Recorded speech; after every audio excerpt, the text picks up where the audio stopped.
जुना पन्हाळा व तेथील ऐतिहासिक गुंफांची जपणूक करण्याची गरज. गुंफांकडे जाण्यास रस्ता देखील नाही. सांगली जिल्ह्याला राजकीय बरोबरच ऐतिहासिक वारसा देखील लाभलेला आहे.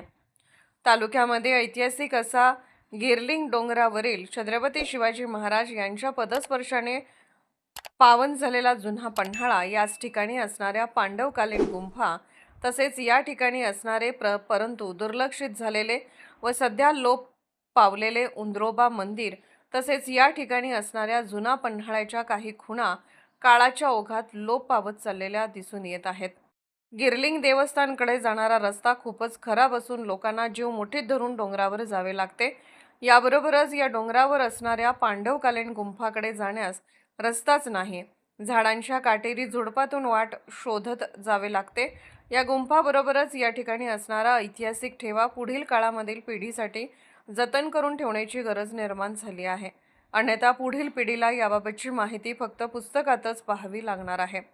याचा शासनाने विचार करून या ऐतिहासिक वास्तूच्या संवर्धनासाठी निधी उपलब्ध करून देण्याची गरज निर्माण झाली आहे. व्हॉइस ऑफ मीडिया पत्रकार संघटनेच्या टीमने आज या सर्व ऐतिहासिक वास्तूंना भेटी देऊन पाहणी केली आहे. महाराष्ट्र वेद न्यूजसाठी मुख्य संपादक लक्ष्मण सनगर, कवटे महाकाळ. नमस्कार. महाराष्ट्र वेद न्यूजमध्ये आपले सहर्ष स्वागत आहे. आज आपण कवटेमंकाळ तालुक्यामध्ये असणारा छत्रपती शिवाजी महाराज यांच्या पदस्पर्शाने पावन झालेला जुना पन्हाळा कवटेमंकाळ तालुक्यातील कुकतळी या गावाच्या गिरलिंग डोंगरावर आहे.